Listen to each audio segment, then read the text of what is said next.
Hey guys, welcome back to Nightmare Reads. This is part 2 of our hiking horror series. In part 1, we covered 10 true hiking horror stories from rain-soaked trails and dark forests. Tonight, we're continuing with 5 more unsettling encounters from lonely wilderness paths, stormy campsites, and places where being alone can turn terrifying fast.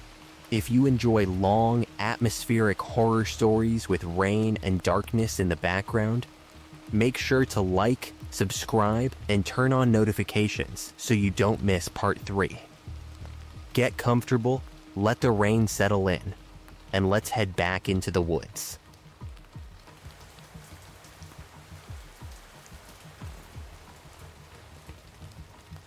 My name's Kevin, and I'm from Duluth, Minnesota.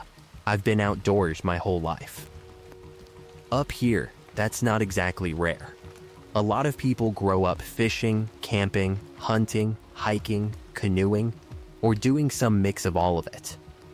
For me, being outside was always the thing that made life feel normal again. Whenever work got stressful, or winter felt too long, or I just needed to clear my head, I'd go north. And in Minnesota, when people say they're going north, a lot of the time they mean the Boundary Waters. The Boundary Waters Canoe Area Wilderness is hard to describe if you've never been there. It's not mountains like the Rockies, and it's not giant trees like the Redwoods.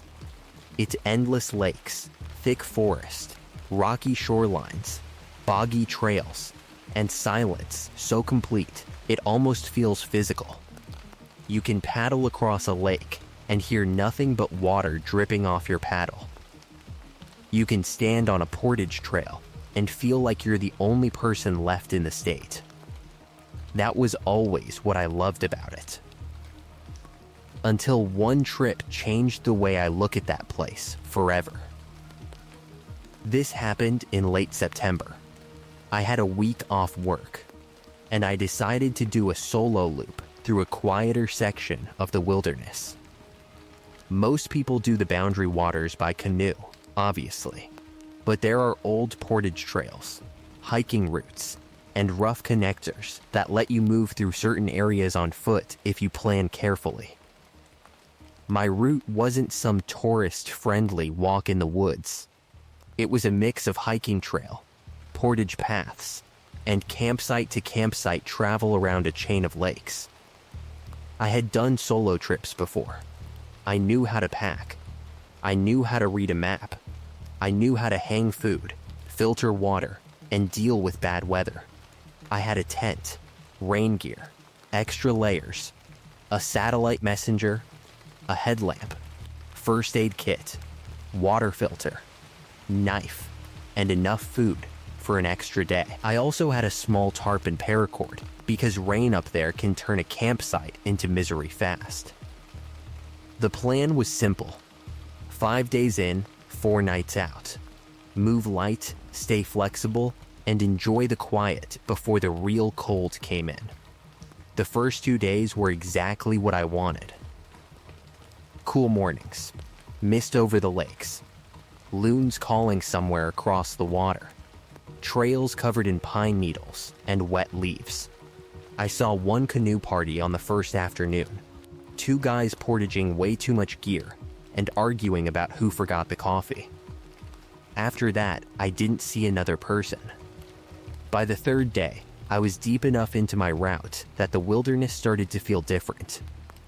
Not bad, just bigger. The kind of big where you realize no one is casually walking by if you get hurt. You can yell all you want, but unless someone happens to be on that lake or that trail at that exact time, the forest just takes your voice and keeps it. That thought didn't bother me then. It does now. On the 4th afternoon, the weather turned. I had known rain was possible, but the forecast before I left made it sound like scattered showers. This was not scattered showers. Around 2 p.m., the sky went dark and heavy, almost purple over the tops of the pines. The air got cold enough that I could see my breath when I stopped moving. Then the rain started. At first, it was steady. Then it became relentless. Cold, straight down rain that soaked through the forest and turned every low section of trail into black mud. The portage paths became slick channels of water. Rocks disappeared under wet leaves. Roots shined like they had been oiled. I was trying to reach an established campsite near the next lake before dark, but my pace dropped fast. I slipped twice in less than an hour. My right knee started aching from catching myself on a downhill section. My gloves were wet, my pants were soaked from the thighs down, and my pack felt heavier with every step. Around 5 p.m., I finally admitted I wasn't going to make it. That was a tough call. Out there, you don't just camp wherever you feel like it if you can avoid it. You use established sites when possible. But with daylight fading, rain getting worse, and the trail turning into sludge, pushing forward felt dumber than stopping. I found a small elevated clearing just off a portage trail. It wasn't perfect, but it was flat enough, and it had decent tree cover. There was a huge boulder on one side, a cluster of jack pines on the other, and a narrow game trail or old footpath leading down toward the lake. I could hear water somewhere below me, though I couldn't see the shoreline through the trees and rain. The clearing looked unused. No fire grate, no obvious tent pads, no trash, no cut logs. But I was exhausted and cold, and at that point, flat enough felt like luxury. I pitched my tent fast, tied the tarp low between 2 trees, and crawled inside before I started shivering too badly. I changed into dry base layers, shoved my wet clothes into a corner, and sat there listening to the rain pound against the tarp and rainfly. It was only around 6:30, but it felt like midnight. That's one of the strangest things about heavy rain in the wilderness. It shrinks the world. You stop thinking about lakes, trails, maps, and miles. Your whole life becomes the 6 feet inside your tent. Nylon walls, damp gear, your own breathing, the rain. I ate a cold dinner because cooking outside was pointless. Then I remembered my food bag. I had hung it in a tree about 30 yards from camp before fully settling in, but in my rush, I wasn't sure I had tied it properly. I almost went back out to check. Then a gust of cold rain slapped against the tent, and I decided it could wait until morning. That was the first decision I regretted. I lay down around 8 p.m. with my headlamp off to save battery. My satellite messenger was in the mesh pocket above my head. My knife was near my sleeping pad, mostly because being alone in bad weather makes you want something solid within reach. For a while, nothing happened. Just rain. A deep, constant drumming on the tarp above me. Every few minutes, a heavier drop would fall from the trees and smack the rainfly like someone flicking it with a finger. I tried to ignore it. I told myself I had been outside long enough to know rain makes everything sound worse. Then I heard a branch snap. Not a little twig, a real branch. A thick crack from somewhere outside the tent, maybe 20 yards away. I opened my eyes. The rain kept falling. I waited. Nothing else. I told myself it was probably a branch weighted down by water. Trees drop limbs in heavy rain. That happens. It's not always an animal. It's not always a person. I closed my eyes again. A few minutes later, I heard it. Drag, drag. I sat up slowly. The sound came from below the clearing, down toward the lake. Something heavy was being pulled through wet leaves and mud. At first, I thought maybe a moose was moving through brush. People underestimate moose, but up there, they're basically walking walls. They can sound like someone dragging furniture through the woods. But this wasn't random crashing. It had rhythm. Drag, drag, like someone pulling something and stopping to rest. I held my breath and listened. The sound moved closer. Not directly toward me at first. More along the slope below camp. I could hear wet branches brushing against whatever was being dragged. Every now and then, there was a dull thud, like wood hitting rock. Then it stopped. I sat there in the dark, one hand on my knife, staring at the tent wall. I thought about calling out. Something simple. Hey, anyone there? But I didn't. There's a moment in the woods when calling out feels less like making yourself known, and more like giving away your location. I know that sounds paranoid, but if you've ever been alone in complete darkness with something moving nearby, you know exactly what I mean. So I stayed quiet. For about 10 minutes, nothing happened. Then the dragging started again. This time, it was above me, on the other side of the clearing. My mouth went dry.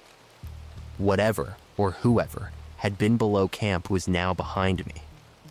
That meant it had moved around the clearing without me hearing the footsteps in between.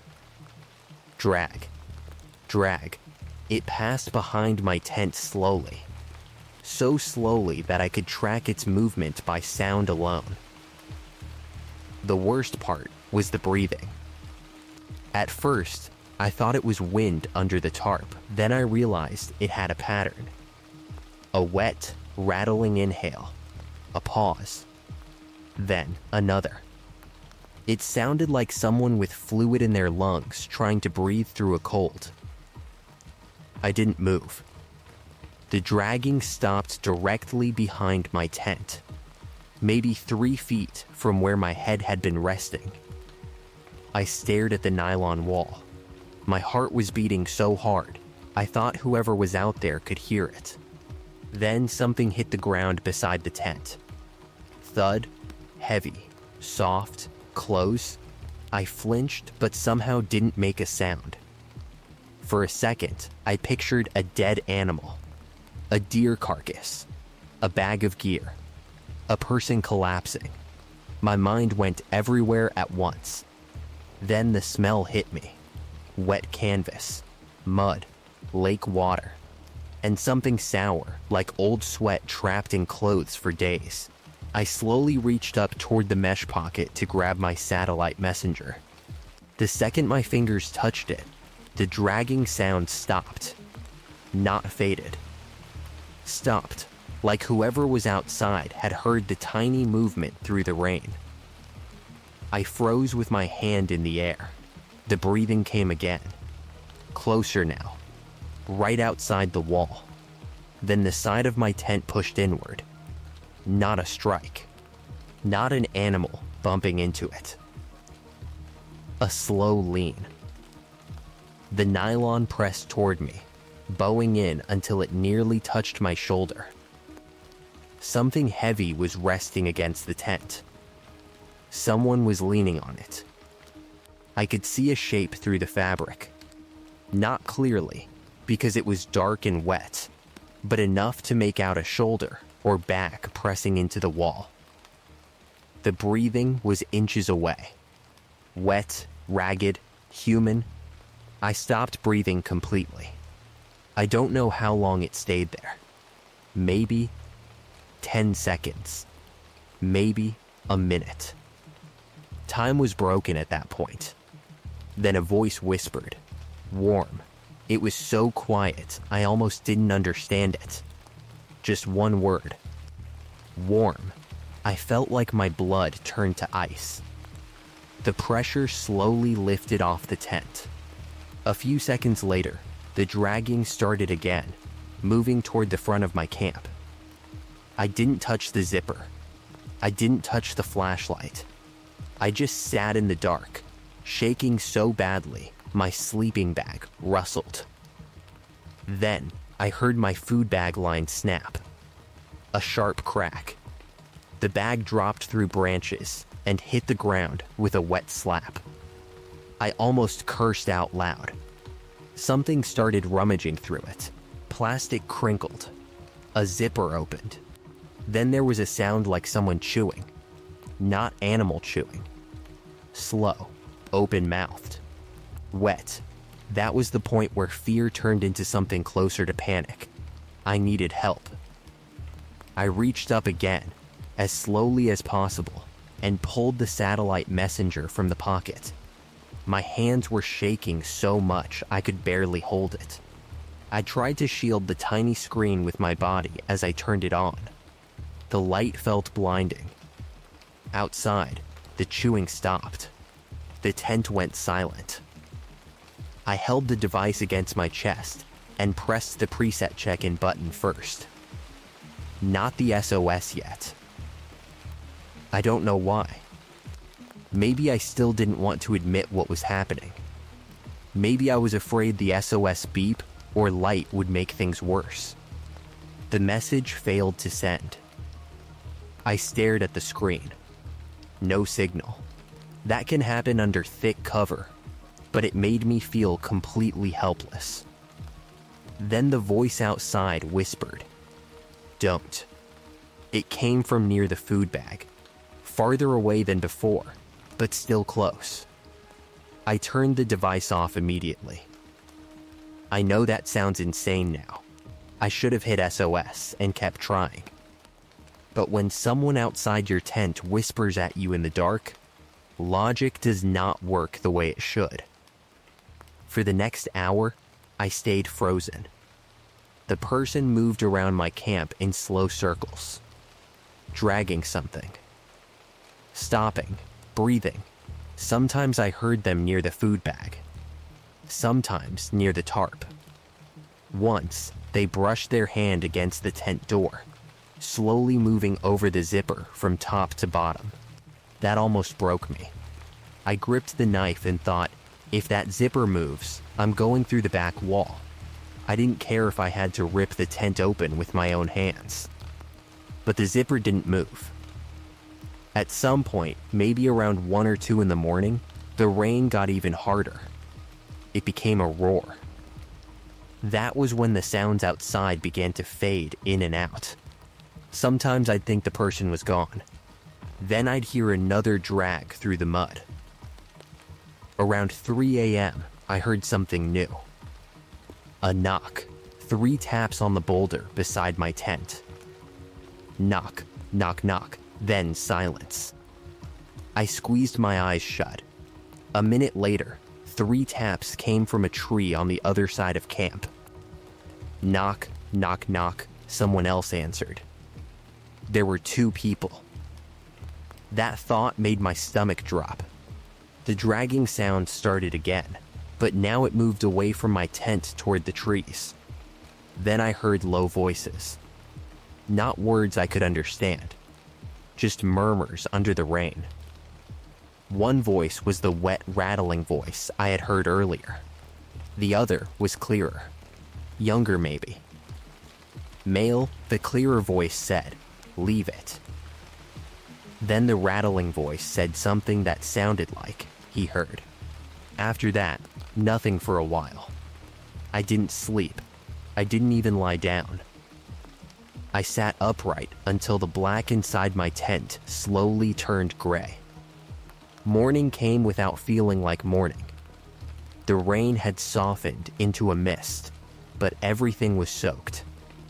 My body hurt from staying tense all night. My fingers were stiff.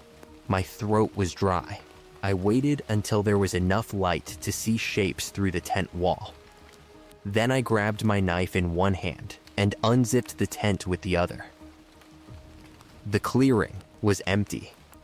No person, no animal, no dragging shape. My food bag was on the ground, torn open. Some food was missing. Not all of it. just random things. Tortillas, peanut butter packets, a bag of jerky. My instant coffee packets had been opened and scattered in the mud. The line hadn't snapped from weight. It had been cut. Cleanly, I looked at the side of the tent where the weight had pressed against it. There was a long, muddy smear across the nylon, about 4 feet high, streaked downward like someone had leaned against it, and slowly slid away. In the middle of the smear was the partial shape of a hand. Not a paw, not claws, a human hand, long fingers, mud packed into the lines of the palm. I backed away from the tent and nearly tripped over something behind me. It was a canvas duffel bag, old, dark green, soaked through. It was lying maybe 6 feet from the tent, partly hidden behind wet grass. That had been the dragging sound. I stared at it for a long time before I worked up the nerve to touch it. I used my trekking pole to nudge it open. Inside were clothes. Wet clothes. A cracked plastic water bottle. A rusted camping mug. A coil of thin rope. And several small items that clearly did not belong to one person. A woman's glove. 2 different headlamps. A compass. A folding saw. A child-sized knit hat. That last one made me feel sick. I stepped away from the bag and turned in a slow circle, suddenly aware of how exposed I was. Then I saw the trees near my tarp. Someone had carved into the bark of one pine with a knife. Not deep, but clear enough to read. "You snore." For a second, I couldn't understand it. Then it hit me. They had been there before I woke up. Maybe before I heard the branch snap. Maybe while I was asleep. They had been close enough to hear me sleeping. I packed faster than I ever had in my life. I didn't fold the tent. I didn't take the time to organize anything. I shoved wet gear into my pack, left the torn food bag, and left the duffel exactly where it was. I took photos of the handprint, the cut food line, the duffel, and the carved words, because some part of me knew nobody would believe me otherwise. Then I got out. The trail back was brutal. The rain had washed out parts of the portage path. Mud sucked at my boots. Every branch sounded like someone stepping behind me. Every time I stopped to catch my breath, I thought I heard dragging in the distance. I checked the satellite messenger again once I reached a more open section near the lake. This time, the message sent. I sent an emergency check in to my brother with my coordinates and wrote, "Leaving early." Someone was outside my tent. Call Ranger if I don't update. Then, I kept moving. A few miles later, I reached an established campsite near the lake where 2 canoeists were packing up. They were older guys, probably in their 60s, both wearing rain jackets and wool hats. I must have looked awful because one of them immediately asked, "You okay, bud?" I said no. That was all it took. They let me sit under their tarp, gave me coffee, and listened while I tried to explain what happened. The whole time I talked, the older of the 2 kept looking toward the trees. When I mentioned the dragging sound and the canvas duffel, he went quiet. Then he asked, "Was there knocking?" I stared at him. He said they had heard 3 knocks during the night too, from across the lake. At first, they thought it was someone chopping wood or messing with a canoe. Then the same 3 knocks answered from the opposite shore. They didn't sleep much either. They paddled me part of the way out to a ranger access point, and from there I reported everything. Because of the weather, it took time before anyone could check the clearing where I had camped. 2 rangers and a deputy went out later that day. By then, most of the tracks were gone. The rain had done what rain does. but the tent smear was real. I still had the photo. The food line had been cut. The carving on the tree was there. The duffel bag was gone. That was the part that bothered the deputy most. I showed him the photos I took of it and the items inside. He looked at them for a long time and asked me to send him everything. A week later, he called and told me they had found what looked like an illegal long-term camp hidden deeper off the Portage Trail, closer to a marshy inlet that most people wouldn't approach unless they knew it was there. He didn't give me every detail, but he said they found tarps, old food packaging, stolen camping gear, and several bags that matched descriptions of items reported missing from different campsites over the past year. They didn't find the person. Or people. He said there were signs that more than one person had been using the camp. The rattling breathing, they thought, could have been someone sick, injured, or just badly exposed to the weather. The dragging bag was probably stolen gear being moved after they realized I had camped too close to their route. That explanation made sense. It also didn't make me feel any better, because it meant they weren't some animal passing through. They were people. People who knew that wilderness. People who moved through rain and darkness like they belonged there. People who could stand outside a tent, lean against it, whisper one word, and know the person inside was too scared to move. I never finished that loop. I went home, cleaned my gear, and didn't go back to the Boundary Waters for almost a year. I still love the outdoors. I still hike. I still camp. But I don't do solo trips in that area anymore. Not deep ones. Not in bad weather. And I never camp off an established site unless there is absolutely no other choice. Because there's a specific kind of fear that only comes from being alone in a tent at night, hearing something drag through the mud outside. You tell yourself it's an animal. You tell yourself it's the rain. You tell yourself the woods are just making sounds.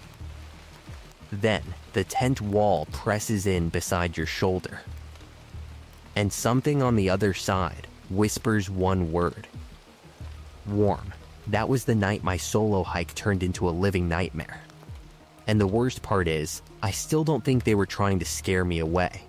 I think I woke up before they were finished deciding what to do with me.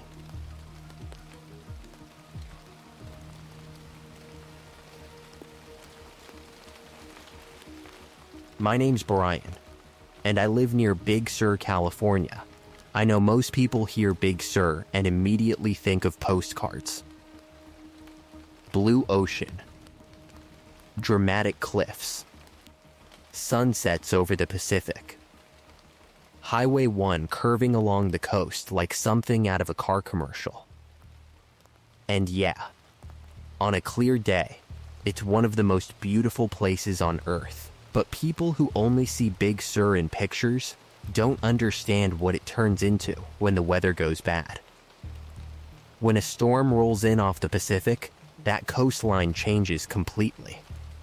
The cliffs vanish into gray mist. The wind comes in so hard, it feels like it's trying to peel your jacket off your body.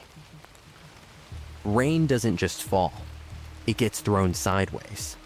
The trails turn slick, the rocks sweat, and the ocean below turns black and violent. I've lived around that coast long enough to respect it. At least I thought I did. This happened 2 years ago, in late December. I had taken a couple days off work after Christmas. The tourist traffic had slowed down a bit, and I wanted one quiet morning to myself. I decided to hike a coastal trail I had done several times before. I'm not going to name the exact one, because I don't want people trying to find the spot, but it was one of those rugged cliffside trails that runs above the water, cuts through patches of brush, and gives you views that honestly don't look real. It's not a long hike, but it can be dangerous if you don't pay attention. Parts of it hug the cliff more closely than they should. Some sections are narrow enough that if you meet someone coming the other way, one of you has to step into the brush to let the other pass. In dry weather, it's manageable. In rain, it's a different story. The forecast that morning said the storm was supposed to stay offshore until late afternoon. That turned out to be wrong. I got to the trailhead around 9:30 a.m. The sky was cloudy, but not terrible. There was wind, but it was normal coastal wind. The kind that makes your eyes water a little, but doesn't make you question your life choices. There were only 2 other vehicles in the dirt pull-off when I arrived. One was a white SUV with a surf rack. The other was an older tan van with the side windows covered by curtains from the inside. The van caught my attention for a second. Not because it looked threatening. Big Sur has plenty of vans. Half the people out there look like they're either living in one, renting one, or pretending they're about to start a travel blog. But this one had something bright yellow hanging from the rearview mirror. A strip of fabric, maybe. I only remember that because of what happened later. I locked my truck, put on my rain shell just in case, and headed out. The first mile was normal. Cold wind, gray ocean, seabirds riding the air over the cliffs. The trail was damp, but not bad. Every so often, the clouds would break just enough for sunlight to hit the water, and the whole coastline would flash silver. I remember thinking the forecast might actually hold. By the second mile, I knew it wouldn't. The sky over the ocean had turned dark. Not just cloudy. Heavy, bruised, the horizon disappeared behind a wall of rain, and I could see it moving toward the cliffs like a curtain. I stopped and watched it for a minute. Any smart person would have turned around right there. I told myself I'd just hike to the next overlook and head back. That was my first mistake. 10 minutes later, the storm hit. It was sudden. 1 second I was walking in wind and mist. The next, rain slammed into me sideways so hard I had to turn my face away. The trail darkened under my boots. Dry dirt became mud almost instantly. The brush along both sides of the path started thrashing like something alive. I pulled my hood tighter and turned around. The trailhead was maybe 2.5 miles back. Not far, but in that weather, it might as well have been 10. The wind was coming from the ocean, pushing me toward the cliffside every few steps. I had to walk with one shoulder angled into it, using my trekking pole to steady myself. The ocean below was insane. Waves crashed against the rocks with enough force that I could feel the vibration through the ground. White spray shot up the cliffs and mixed with the rain. Every few seconds, the fog shifted and showed me just how far down it was. That's when I saw the yellow raincoat. At first, it was just a bright spot in all the gray. A flash of color ahead of me, out on a narrow ledge that jutted away from the main trail. I stopped. Through the rain, I could make out a person standing near the end of the ledge. A man, or at least what looked like a man. He was wearing a bright yellow raincoat with the hood up. Not mustard yellow, not dull yellow. Bright, almost canary yellow. It stood out so sharply against the storm that it looked fake. He was facing the ocean, not moving. Just standing there, maybe 50 yards ahead, with the cliff dropping away on 3 sides. My first thought was that he was suicidal. I hate saying that, but that's exactly what it looked like. Nobody stands on a slick cliff ledge during a storm unless something is very wrong. The wind was strong enough that I was struggling on the main trail, and this guy was standing on exposed rock like it was nothing. I cupped my hands around my mouth and yelled, "Hey." The wind ripped my voice apart. He didn't react.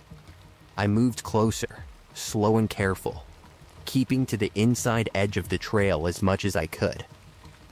"Hey, you need to get off there." Still nothing. No head turn. No wave. No flinch. He stood perfectly still. That was the first thing that really bothered me. Because in wind like that, nobody stands perfectly still. Your shoulders tense. Your knees bend. Your hood snaps around. You shift your weight. You brace yourself without even thinking. But this man wasn't bracing. He was rigid. Like he had been placed there. I got closer, maybe 30 yards away now, and saw that the ledge was connected to the main trail by a narrow, muddy spur. It wasn't an official side path, more like a worn track people used to get closer to the view. In dry weather, I might have stepped out there for a picture. In that storm, it looked like a death trap. I yelled again. "Sir, come back to the trail." Nothing. Then I heard something behind me. A faint voice. "Don't go out there." I turned around so fast my boot slipped. No one was there. The trail behind me was empty, curving through wet brush and mist. I stood there, rain hitting my face, heart suddenly beating harder. The voice had sounded close, not shouted, not panicked, just calm. "Don't go out there." I called, "Hello?" No answer. I looked back at the man in the yellow raincoat. He still hadn't moved.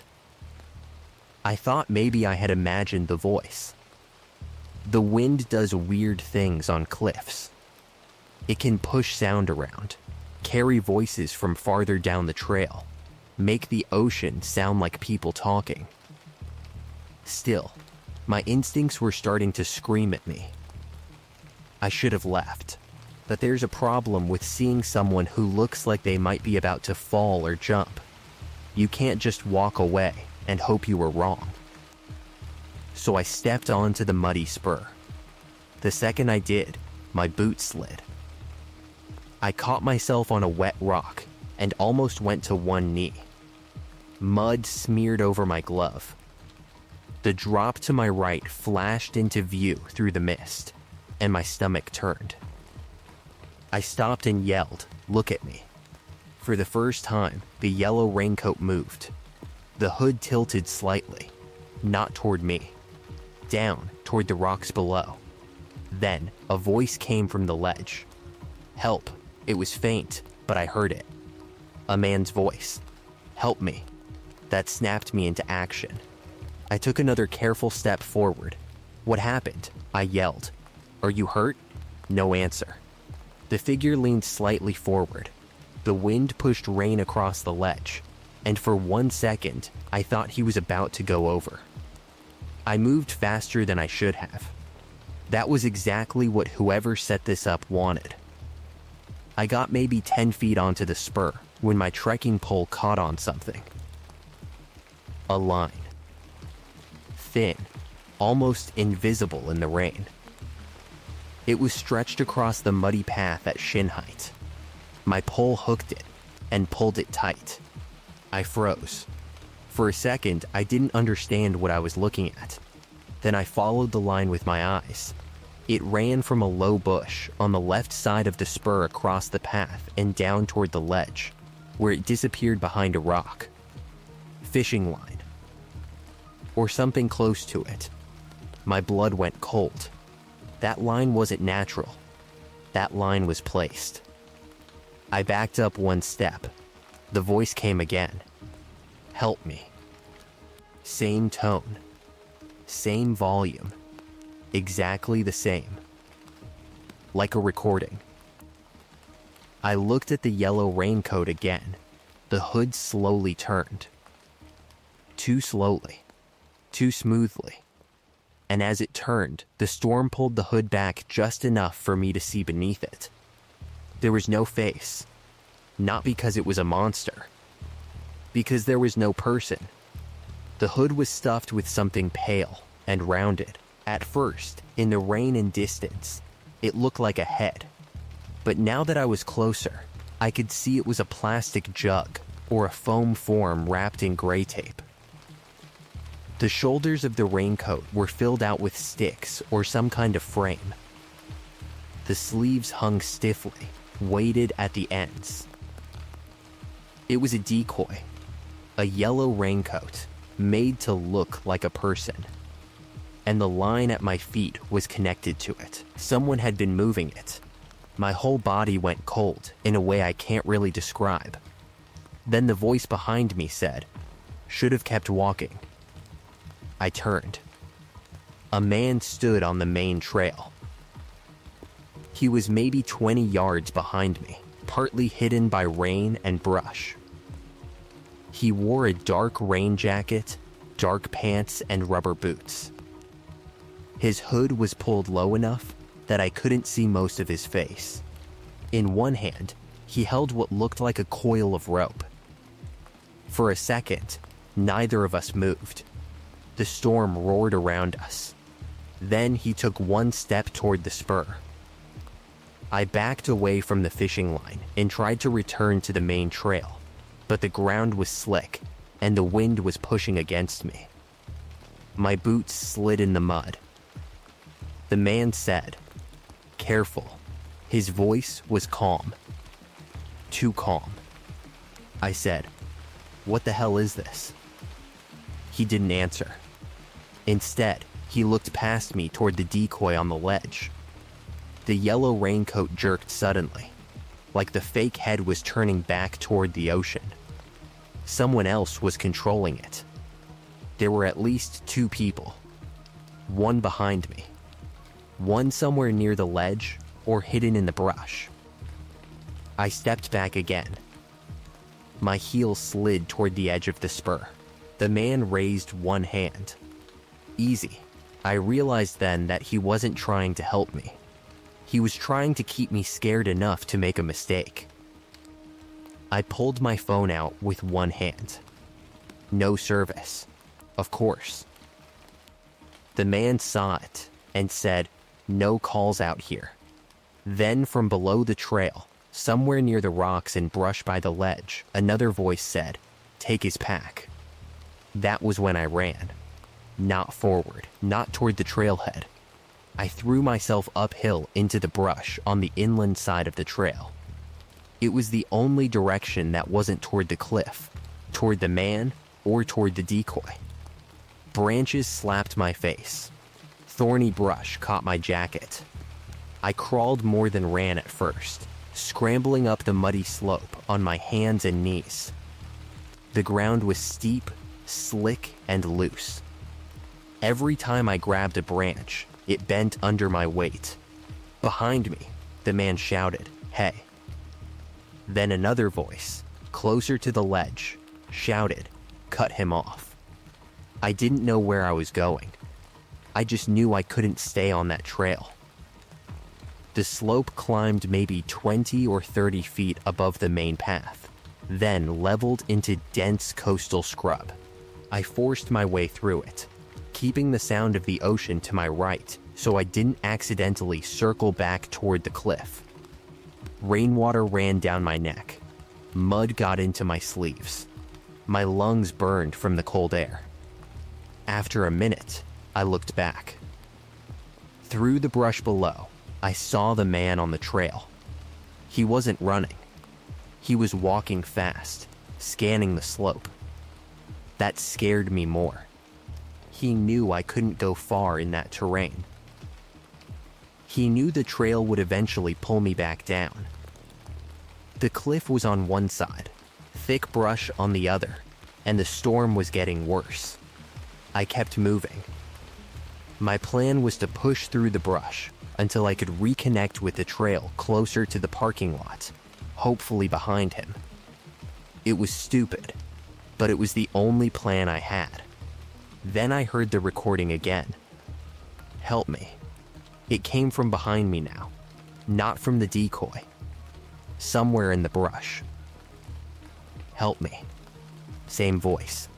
Same flat tone. They had more than one speaker. I stopped for half a second. That was enough for me to hear footsteps above me. Someone was on the slope too. I crouched behind a cluster of wet shrubs and listened. The footsteps were careful, deliberate, rubber boots in mud. Brush moving slowly. Whoever it was knew how to move quietly in that mess. A voice called, "You're making this harder." It was the second man, closer than I expected. I held my breath. Rain hammered the leaves around me. The footsteps moved past, maybe 15 feet away. I could see a dark shape through the brush, hood up, shoulders hunched against the rain. He held something in one hand, maybe a flashlight, maybe a knife. I couldn't tell. I stayed completely still until he moved downhill. Then I went the opposite direction. For the next 10 minutes, I moved through thick brush parallel to the trail. I fell twice.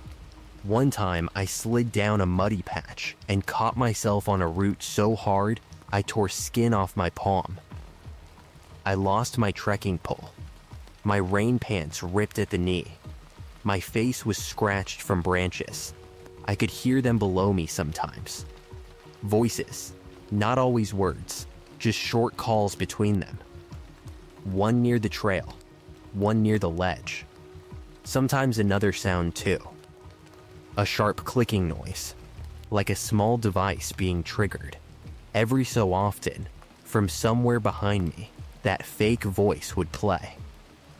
Help me. Then silence. Then again. Help me. It wasn't trying to convince me anymore. It was marking where I was. Or trying to make me panic. Eventually, the brush opened just enough for me to see the main trail below. I recognized the section. There was a cypress tree leaning inland and a rock outcrop beside the path. I was maybe a mile and a half from the trailhead. I slid down carefully and landed on the trail. For 1 second, I felt relief. Then I saw another yellow raincoat hanging from a branch across the path ahead. This one wasn't shaped like a person. It was just hanging there, swaying in the wind. A warning. Or a joke. Pinned to the front of it was a strip of cardboard sealed in a plastic bag. I didn't want to read it, but my headlamp hit the words before I could look away. Wrong way. My mouth went dry. I turned around. Behind me, maybe 50 yards down the trail, one of the men stepped out of the brush. He was between me and the direction I had come from. Ahead of me was the hanging raincoat. The ocean roared on my left now because the trail had curved. The cliff edge was close, hidden by rain and fog. I had no choice. I ran toward the yellow raincoat. As I got close, I saw another thin line stretched low across the path, just behind it. This time I was ready. I jumped. Barely. My back foot caught the line, and I stumbled forward, slamming shoulder first into a wet bank on the inland side of the trail. Pain shot down my arm, but I stayed upright and kept moving. Behind me, someone cursed. That was the first time I heard frustration in their voices. Good. They could get frustrated. They could mess up. They were human. I ran harder. The trail was dangerous in the storm, but fear made me reckless. I slipped constantly, catching myself on rocks and brush. The wind shoved me sideways. Twice, I dropped to one hand to keep from sliding toward the cliff. Then, through the rain, I saw headlights. At first, I thought I was imagining them, but no. Far ahead, near the trailhead pull-off, a vehicle had turned in from the road. White headlights cut through the gray. I started yelling, "Help! Hey! Help!" The headlights stopped. A door opened. I heard a woman's voice shout something I couldn't make out. I looked back. The man behind me had stopped. He stood in the middle of the trail, rain dripping from his hood. For a few seconds, he just watched. Then he raised one hand and made a small motion across his throat. Not a threat. Exactly, a warning. Then he stepped backward into the brush and disappeared. I stumbled the last stretch to the trailhead. The vehicle was a Park Service truck. Not a ranger, technically, but a state parks maintenance worker and another guy who had been checking drainage after the storm started washing debris onto the road. The woman behind the wheel took one look at me and told me to get in. I didn't argue. I climbed into the back seat, soaked, muddy, bleeding from my palm, and shaking so hard my teeth knocked together. I told them there were men on the trail. I told them about the yellow raincoat on the ledge, the fishing line, the recording, the decoy, the men trying to force me toward the edge. They radioed it in. Because of the storm, nobody was going back out onto that cliff section immediately. The maintenance worker drove me to a ranger station, where I gave a full statement to a ranger and later to a county deputy. At first, I could tell they were trying to decide how much of my story was panic. Then I showed them my torn clothes, the cut on my hand, and a short video I didn't even remember taking. Apparently, when I pulled my phone out near the ledge, I had accidentally started recording. Most of the video was useless. Rain on the lens, my jacket, muddy ground. But the audio was clear enough. You could hear me say, "What the hell is this?" Then you could hear a man's voice say, "Should have kept walking." Then, faintly, from farther away, "Take his pack." After that, the deputy took me a lot more seriously. The next morning, after the storm passed, they searched the trail. The yellow raincoat decoy was gone. So was the one hanging across the trail. But they found fishing line tied between brush on the cliff spur. They found boot prints where someone had stood off the main path. They found a cheap waterproof speaker wedged under a rock near the ledge. And down below, on a lower shelf of rock that you could reach from an unofficial scramble route, they found drag marks. Not body drag marks. Gear drag marks.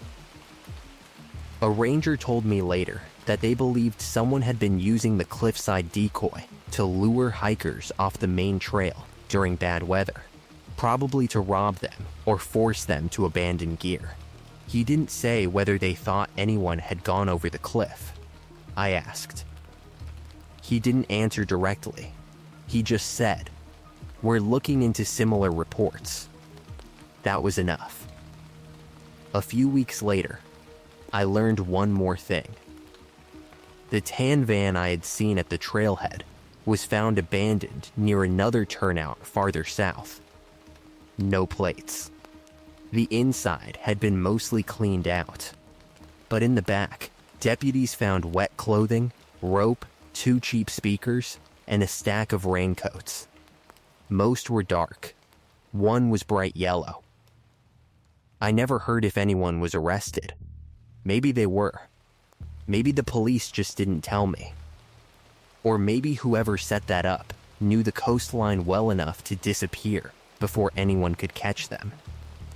I don't hike that trail anymore. I still live near Big Sur. I still drive Highway 1. I still love that coastline on clear days. But when storms roll in, I stay off the cliff trails completely. And if I see someone standing too still near an edge, I don't rush toward them anymore. I call for help from a distance. I keep my feet on the main trail. Because that day taught me something that makes me sick to think about. Some people know your first instinct is to help. They know if you see a bright raincoat on a cliff in a storm, you'll stop. You'll call out. You'll step closer, even when every part of your body is telling you not to. They know the ocean is loud enough to cover their footsteps. They know rain wipes away tracks. They know fear makes people careless. And they know cliffs don't leave many witnesses. So yeah, I saw a man in a yellow raincoat on the cliff. But there was no man inside it, just a trap. And I was one bad step away from finding out exactly what waited below.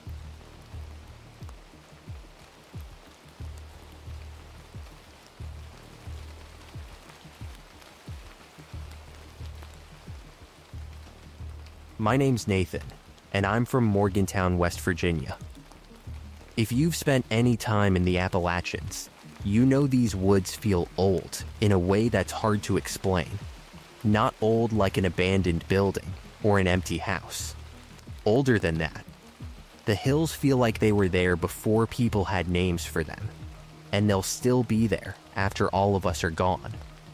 Most days, I find that comforting.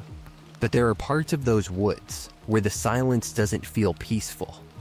It feels like the forest is holding its breath, like it knows something you don't.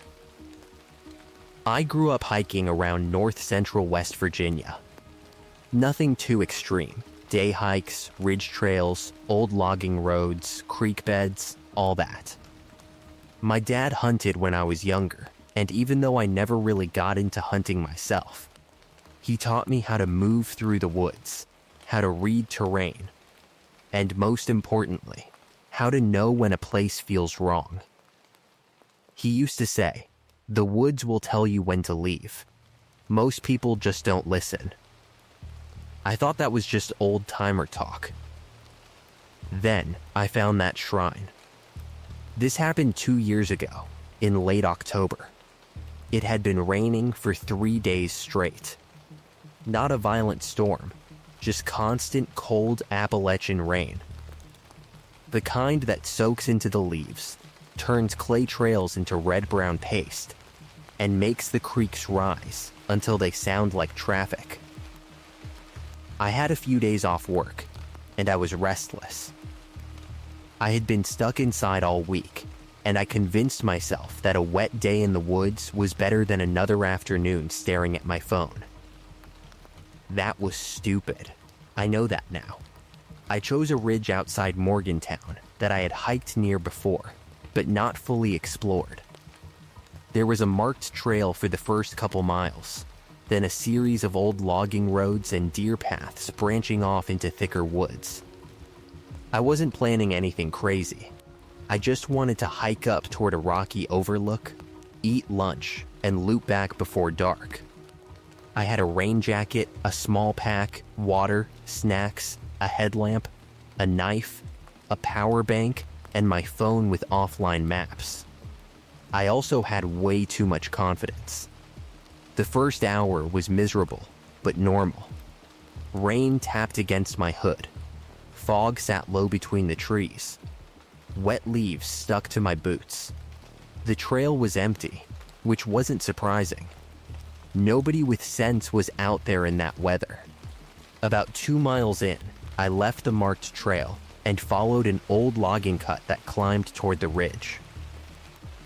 It was overgrown, but still visible. The kind of path you can tell used to be wide enough for equipment decades ago. But now, the forest has almost taken it back. Saplings grew in the middle. Rhododendron leaned in from both sides. In some places, the mud was so deep that my boots sank halfway to the ankle. I kept going anyway. After another mile or so, the rain got heavier. It went from steady to aggressive, like someone had opened a valve above the trees. Water ran down the slope in little streams, and the logging path started breaking apart under my feet. That was when I realized I had drifted farther from the marked trail than I meant to. My GPS still worked, but not well. The dot kept jumping around, and the rain made the screen hard to use. I could still tell the ridge was ahead, so I decided to push up to the rocks, wait out the worst of the rain, then head back the same way. That was my first real mistake. The rhododendron got thick near the top. If you've never pushed through Appalachian rhododendron, it's awful. The branches twist together, low and stubborn, and when they're wet, they slap you in the face and dump cold water down your sleeves. I was hunched over, shoving branches aside, trying not to slip, when I saw the rock shelter. It was tucked into the hillside, beneath a sandstone outcropping. Not exactly a cave, more like a shallow natural overhang, maybe 10 feet deep and 15 feet wide. The kind of place deer might bed down or hikers might use for cover in a storm. At that moment, it looked like salvation. I pushed through the last wall of brush and climbed toward it. The air changed before I got there. That sounds dramatic, but it's true. The rain was still hammering the trees behind me, but near the rock shelter, the sound seemed muted. The air felt heavy and warm, weirdly warm for late October. There was a smell too. Wet earth, old smoke, rotting leaves, and something metallic underneath. I stopped a few feet from the entrance. At first, I thought someone had dumped trash in there. There were shapes against the back wall, pale shapes, dark shapes. Stuff arranged in a way that didn't fit with normal litter. Then my eyes adjusted. It wasn't trash. It was a shrine. That's the only word I can use. It had been built against the back wall of the rock shelter, under the driest part of the overhang. The base was made of stone stacked into a half circle. On top of those were animal bones. Mostly deer, I think. Jaw bones, leg bones, at least 2 skulls. They were bleached white and arranged too carefully to be random. In the center was a rusted metal lockbox, not big, maybe the size of a shoebox. Around it were little figures made from twigs, twine, and strips of cloth. Some were shaped like people. Some were just bundles. A few had hair tied around them, or what looked like hair. I didn't touch anything, so I don't know for sure. The whole thing looked old and active at the same time. That was the worst part. Some pieces were covered in dust and old mud. Others looked fresh. One of the twig figures had bright red thread wrapped around it, and the thread wasn't faded at all. There were candle stubs too. Black wax. White wax. A few were melted into the rock itself. I stood there in the rain, just staring. My first thought was that I had found some kind of weird art project. Maybe teenagers. Maybe people trying to scare hikers. Maybe a backwoods ritual thing. I didn't know. Then I saw the photos. They were pinned to the rock wall behind the bones. Dozens of them. Some were old Polaroids curled at the edges. Some looked like school pictures. Some looked like DMV photos or passport photos. Others were printed on regular paper, warped from moisture. Faces of men, women, kids, older people. Most were too stained or faded to make out clearly. But not all. I stepped closer before my brain could tell me not to. There were personal items tucked beneath the photos. A cracked phone case. A keychain shaped like a dolphin. A child's bracelet with plastic beads. A pocket watch. A driver's license from Ohio. a pair of tiny baby shoes, muddy and stiff from age. I felt sick. This wasn't a joke. Whatever this was, it meant something to someone. Then I saw a face I recognized, not someone I knew personally. A teenage girl from a missing person story that had been all over local news earlier that year. She had disappeared from a rural road outside a small town not too far from Morgantown. I remembered seeing her picture online because people had shared it for weeks. Her printed photo was nailed to the rock wall with a rusted nail. Someone had drawn a circle around her eyes with dark brown mud. My stomach dropped. I took out my phone with shaking hands and tried to take a picture. The camera opened. Then the screen went black. Dead. I pressed the power button. Nothing. The battery had been at 63% less than an hour earlier. I told myself it was the cold and the rain. Phones die. It happens. But standing in front of that shrine with my phone dead in my hand, it felt like something had just cut me off from the rest of the world. That was when I heard movement. Not from behind me. From deeper inside the rock shelter. A soft rustle. I froze. The shelter wasn't deep, but the back wall had a dark crack on the right side where two slabs of rock overlapped. I hadn't noticed it at first because the shrine blocked part of it. The rustle came from there, a slow, wet shifting sound, like fabric being dragged over stone. I backed up one step. Then a voice whispered, "Don't take pictures." My body locked. It was a man's voice. Low, raspy, close. For one terrible second, I couldn't figure out where it came from. Then I realized someone was behind the shrine, or in that narrow crack behind the rocks. Someone had been there the whole time, watching me look at it. I backed away slowly, trying not to slip on the wet stone.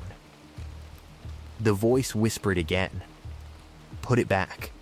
I had no idea what he meant. I wasn't holding anything except my dead phone. I said, "I didn't touch anything." My voice sounded weak. The rain outside the shelter suddenly seemed very far away. A hand appeared from the dark gap behind the shrine. Just a hand. Pale, dirty, with long fingers and black mud under the nails. It rested on the edge of the rusted lockbox. Then another voice spoke from outside. "Who's he?" I spun around. There was someone standing in the rain, partly hidden by rhododendron at the edge of the clearing. A person in a dark poncho. Hood up. Face hidden. I didn't wait to find out how many there were. I ran. I slipped almost immediately on the wet rock and went down hard on one knee. Pain shot up my leg, but adrenaline shoved me back to my feet. I scrambled down the slope, crashing through rhododendron, branches clawing at my jacket and face. Behind me, someone shouted. Not a scream. A command. "Stop him." That made me run harder. I had no idea where I was going at first. I just needed distance. The brush tore at my sleeves. Mud sucked at my boots. Rain poured into my eyes. I could hear movement behind me. Not constantly, but enough. Branches snapping, feet slipping on wet leaves. Someone moving through the same thicket. I reached the old logging road and nearly fell again, turning downhill. For the first few minutes, I didn't look back. I just ran. Then I heard a whistle. One short note from my left. Another whistle answered from somewhere ahead. I stopped so fast my boots slid. There were people in more than one direction. I forced myself to think. The marked trail was downhill and east. My truck was beyond that. If I followed the logging cut the way I came, I might run straight into whoever had moved ahead of me, so I left the path and cut hard to the right, down a steeper slope through open hardwoods. It was dangerous, but I could see farther there than in the rhododendron. I slid most of the way down on wet leaves, catching myself on trees when I could. My knee throbbed. My palms were scratched. At one point, I hit a hidden rock and rolled onto my side, knocking the breath out of me. Behind me, a man yelled, "Wrong way." That told me I had chosen the right one. I kept going. Eventually, I hit a creek. It was swollen from the rain, running brown and fast over rocks. I didn't remember crossing it on the way in, but I knew if I followed it downhill, it would eventually intersect with lower ground and maybe the trail system. So I followed the creek.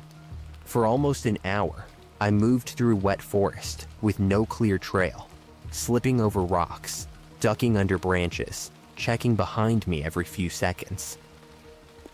Sometimes I thought I heard voices. Sometimes I was sure I heard footsteps on the opposite bank. Once, I saw a dark figure standing on a ridge above me, but when I looked again, it was gone. I don't know if they kept following me the whole time. I do know they wanted me scared. And it worked. I finally found the marked trail around late afternoon. I recognized the blue blaze on a tree and almost cried from relief. I was maybe a mile and a half from the trailhead, soaked to the bone, limping and shaking from cold. I thought the worst was over. Then, I reached the trail register. The little wooden box was at the junction where the marked trail met the side path back to the parking area. I had signed it that morning with my first name and the time. Nothing else. Now the page was open. My name had been circled. Next to it, someone had written in wet black marker, "Nathan saw it." Under that, Morgantown plates. I felt like the ground dropped under me. They had seen my truck. They knew where I was from. Maybe not my address, but enough. I ripped the page out on instinct, then immediately regretted touching it. I shoved it into my jacket pocket anyway and ran the rest of the way to the parking lot. My truck was the only vehicle there. At first glance, it looked untouched. Then, I saw the mud on the driver's side door. Someone had drawn a small circle with 2 dots inside it, the same mark that had been painted around the missing girl's eyes. I got in, locked the doors, and drove. I didn't stop until I was back in Morgantown. For almost an hour, I sat in my driveway with the engine off, trying to decide what to do. Part of me wanted to pretend it never happened. Another part of me knew I had found something that might be connected to missing people. Eventually, I called the county sheriff's office. I did not tell them everything at first. I said I had been hiking off trail and found what looked like a campsite or illegal shrine with personal items, possibly IDs, and that there were people nearby who chased me. I gave them the rough location from memory, but my phone was dead, so I couldn't give exact coordinates. They took my statement. 2 deputies and someone from the forestry side went out the next day when the rain eased. They found the rock shelter, but they did not find the shrine. No bones. No photos. No lockbox. No candles. No twig figures. Nothing. The deputy who called me said there were signs someone had recently been there. Disturbed mud, cut branches, footprints near the rock shelter. But everything I described had been removed. He sounded like he believed me more than he wanted to. That should have made me feel better. It didn't. 3 days later, I got a call from another deputy asking me to come in and look at a few photos. They had found a small hidden camp about half a mile from the rock shelter tucked under a tarp between rhododendron thickets.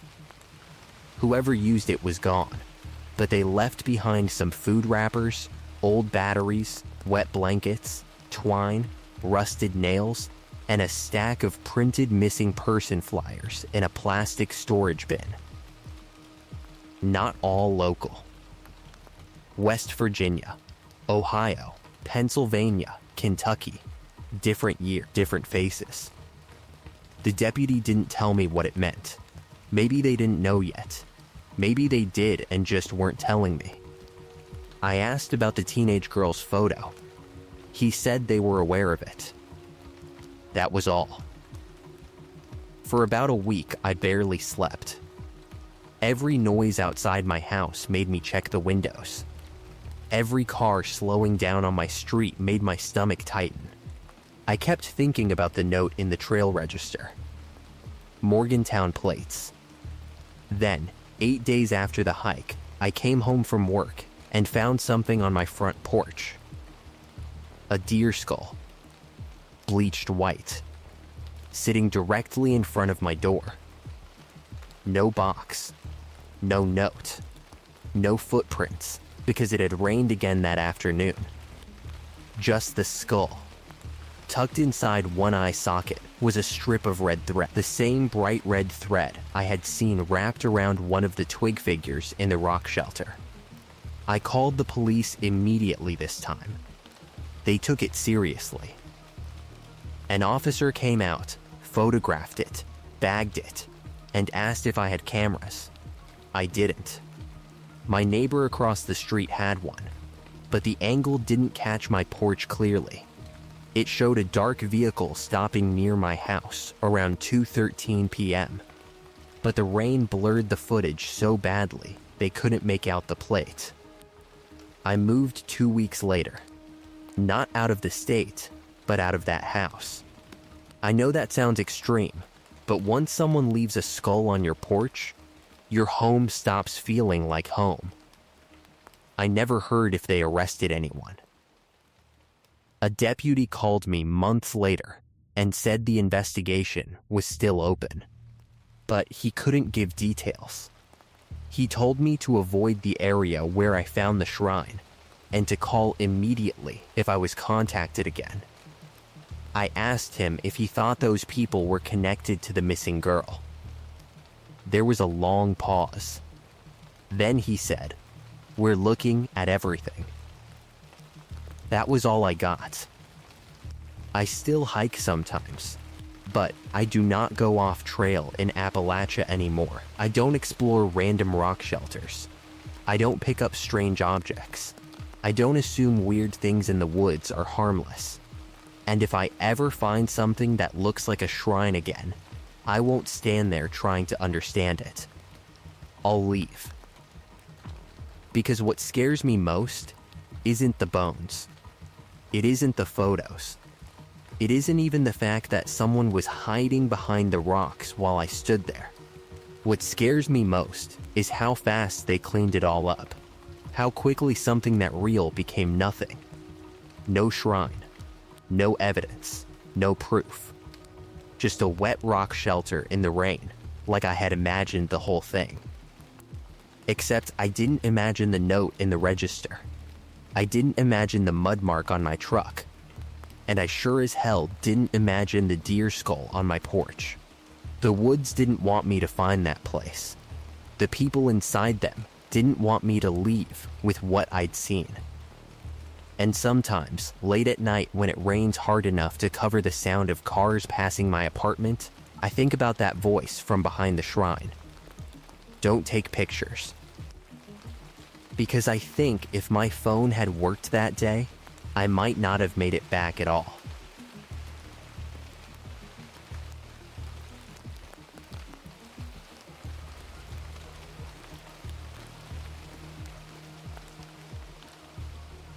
My name's Ryan, and I'm from Portland, Oregon. I've spent most of my life hiking around Mount Hood National Forest. If you're from the Pacific Northwest, that probably doesn't sound special. Everyone out here knows somebody who hikes, camps, climbs, trail runs, or at least owns expensive rain gear they barely use. But for me, the forest was never just a weekend thing. It was where I went when I needed my head to shut up. The forests around Mount Hood have this way of making everything feel distant. Work, bills, relationships, whatever else is going on. Once you're under those fir trees, with rain ticking on your hood and fog sitting low between the trunks, the rest of the world feels like it can't reach you. At least, that's how I used to feel. The thing about those forests is that they change completely in the rain. On a dry summer day, they're beautiful. Green, open in places, full of light coming through the trees. But in November, when the rain settles in and the sky turns the same flat gray for days at a time, everything starts to blur together. Tree trunks look like people. Stumps look like crouched animals. Fog moves in weird sheets between branches, and if you stare too long, your brain starts filling in shapes that aren't really there. That's what I told myself. Anyway, the rain was making everything look like a ghost. I kept repeating that in my head because the alternative was worse. This happened 3 years ago, in mid-November. I had planned a 2-day solo hike in Mount Hood National Forest, away from the more popular trailheads. I'm not going to name the exact route, but it was a long loop that connected a maintained trail, an old forest road, and a rough backcountry path near a ridge. I had done parts of it before, but never the whole loop in one trip. The weather looked bad, but not dangerous. Rain, low clouds, temperatures in the 40s. Normal Oregon stuff. I had a good tent, rain gear, extra socks, a headlamp, a knife, power bank, paper map, and my phone with offline maps downloaded. I wasn't trying to be reckless. I just underestimated the rain. I reached the trailhead around 8 in the morning. There was one other vehicle in the gravel lot, a white pickup with a canopy on the back. It looked like a work truck. Muddy tires, scratched paint, no obvious hiking stickers or roof rack. I remember noticing it because there was a gray tarp folded in the bed. At the time, that meant nothing. I signed the trail register, pulled my hood up, and started in. The first few miles were fine. Wet, cold, and quiet, but normal. The trail climbed slowly through thick firs and hemlocks. Ferns crowded the edges. The rain wasn't heavy yet, just steady enough to make every surface shine. By noon, the rain got worse. The sky darkened, even though it was still early. Fog moved down from the ridge and settled between the trees. Visibility dropped to maybe 30 or 40 feet. The trail became a ribbon of mud, roots, and wet needles. I kept moving. I was on day 1, still feeling good, still convinced the forecast would ease up by evening. Around 2 p.m., I reached the first strange thing. It was a figure standing beside the trail. At least, that's what it looked like at first.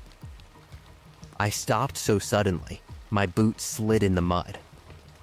About 30 yards ahead, just off the right side of the trail, there was a gray shape standing between 2 trees. Human-sized. Upright, motionless, my heart kicked once in my chest. I raised a hand and called. Hey, no answer. The figure didn't move. I took a few cautious steps closer. Rain dripped from my hood and blurred my vision. The fog shifted. For a second, the shape looked exactly like a person in old gray clothes, facing away from me. Then a gust of wind moved through the trees, and the person changed. It was just a strip of gray fabric hanging from a broken branch. A torn tarp, or poncho maybe. It had caught on a limb in such a way that the top bunched like shoulders and the lower part hung like a coat. In the rain and fog, from a distance, it looked like someone standing there. I laughed, but it came out nervous. I said out loud, "Good job, genius." I kept walking. For the next half hour, I kept seeing shapes like that. A stump with pale fungus on it that looked like a face.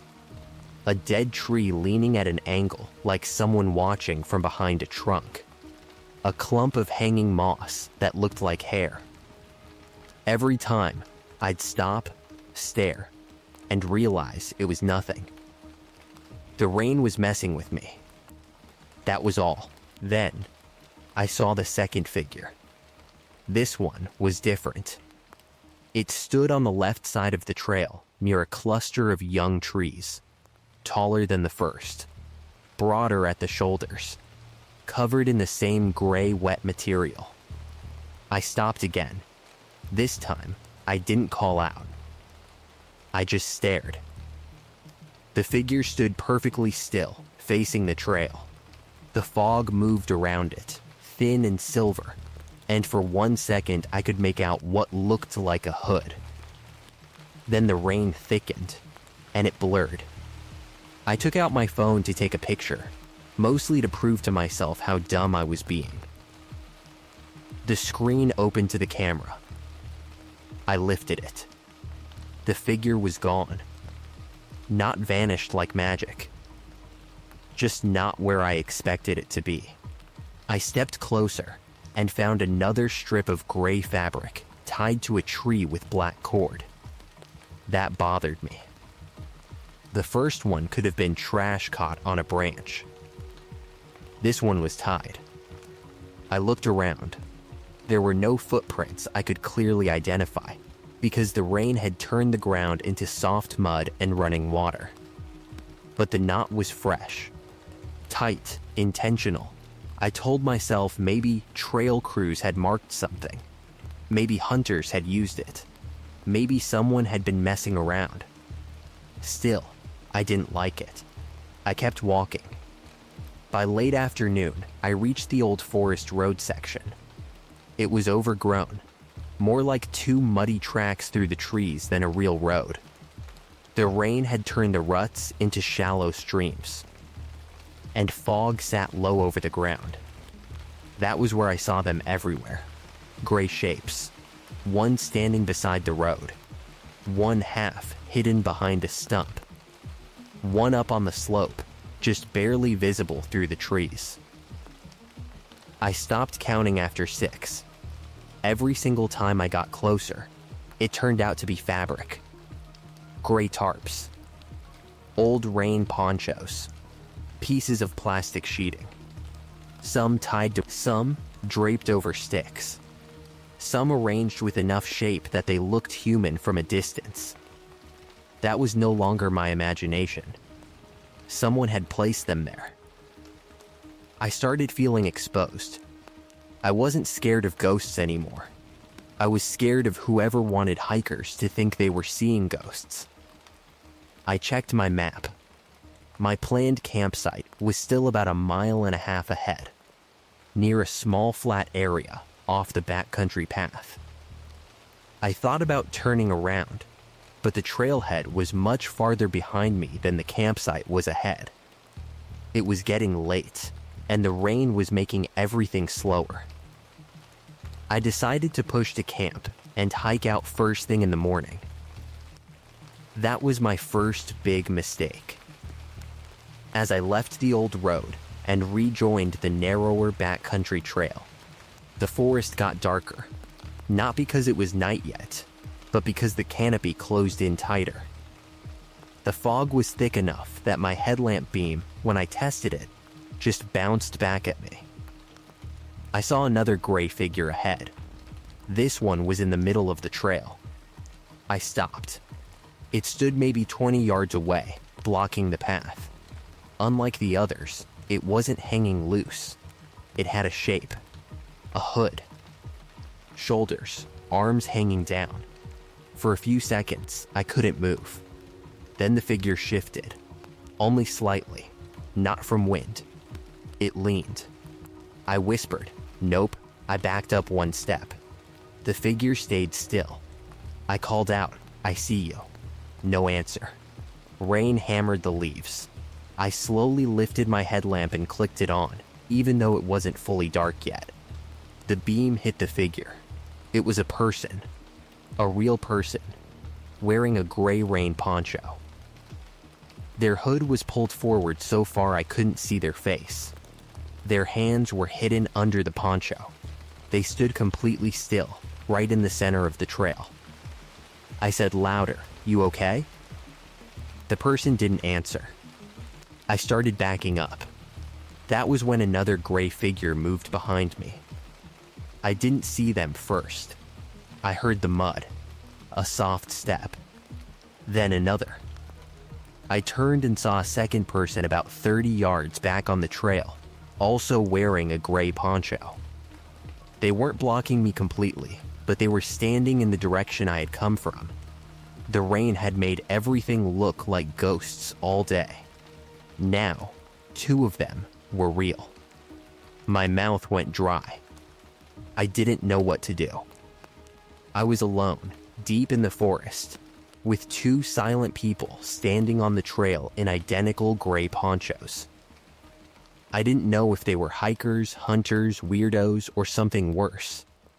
I forced myself to speak. "Hey, I'm just passing through." The person ahead tilted their head slightly. Then they stepped off the trail. Not far, just enough to let me pass. That should have relieved me. It didn't, because the person behind me also stepped off the trail at the exact same time, like they were coordinated. I walked forward slowly, keeping as much distance from the first person as the narrow trail allowed. As I passed, I tried not to look directly at them, but I couldn't help it. Under the hood, I saw part of a face. White skin, a short beard, eyes looking down. No expression. He smelled like smoke and wet wool. As soon as I passed him, I heard him step back onto the trail behind me. I started walking faster. The second person fell in behind him. Not close, maybe 40 yards back, but following. I could hear their steps in the mud whenever the rain softened for a second. I didn't run. Running would have meant panic, and I didn't want to give them that. I also didn't want to slip and break an ankle, so I walked fast, trying to look like I knew where I was going. After maybe 10 minutes, the footsteps stopped. I looked back. The trail was empty. That almost scared me more. By the time I reached the campsite area, it was close to dark. The site was a small flat clearing between tall firs, with enough space for one tent and a little cooking area. There was no official marker, but I could tell hikers had used it before. The ground was worn down, and a few old rocks made a rough fire ring. I didn't feel good about camping there, but I was tired, wet, cold, and losing light. I pitched my tent as fast as I could. My hands shook from the cold, or maybe from adrenaline. I kept looking over my shoulder, expecting to see a gray poncho between the trees. Nothing. The forest was empty. Once the tent was up, I crawled inside, changed socks, ate a protein bar, and tried to think logically. Maybe I had crossed paths with two hunters or locals. Maybe the gray tarp figures were some weird hunting markers. Maybe the people were annoyed I had wandered into their area but didn't want trouble. That explanation almost worked. Then I heard a voice outside. Not close. Somewhere beyond the clearing. "Make sure he stays." I froze. The voice was male, low, carrying through the rain just enough for me to hear. Another voice answered, farther away. "Till morning." My whole body went cold. I turned off my headlamp. The tent went completely dark. For a while, I just sat there listening. The rain became heavier after sunset.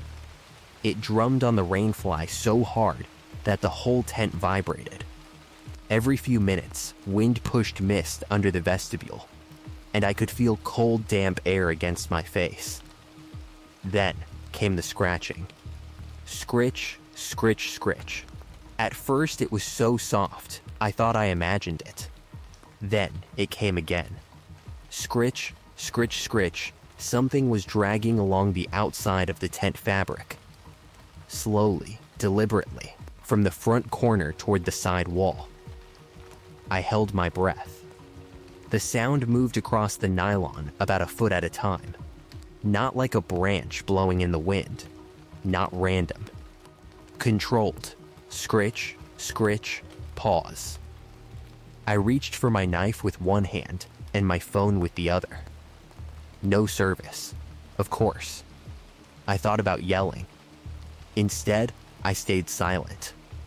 The scratching stopped right beside my shoulder. Then a voice whispered, inches from the tent wall. You saw the road. I didn't understand at first. The road? Then I remembered the old forest road section. The gray figures. The tarps. The shapes. Maybe they weren't there to scare hikers. Maybe they were there to hide something. I didn't answer. The voice whispered again. You see anything else? I gripped the knife so hard my fingers hurt. I wanted to say no. I wanted to say I didn't see anything. I didn't care. I was leaving in the morning. But every survival instinct I had told me not to speak. A few seconds later, the scratching resumed, this time lower, near the base of the tent. Then I heard the zipper on my rainfly move. Not open, just touch. A tiny metallic tick. That broke me. I shouted, I have a knife. The forest went silent. Even the rain seemed quieter for half a second. Then someone outside laughed once. A short, dry laugh. The voice said, everybody has a knife. Then the footsteps moved away. I sat in the dark for the rest of the night. I didn't sleep. I didn't lie down. I stayed with my back against my pack, knife in one hand, phone in the other, waiting for the tent door to move. Every now and then, I heard voices outside the clearing, low and distant. Sometimes, I heard steps. Once, around what felt like 3 a.m., I heard someone dragging something heavy along the ground. At some point, the rain slowed to a mist. That made the voices easier to hear. One of them said, "Truck's still there." Another said, "He signed in." Then, Portland. That was when I remembered the trail register. I had written my name and city that morning. Ryan, Portland. I felt sick. They knew I was alone. They knew my vehicle was still at the trailhead. And if they had checked the register, they knew where I was from.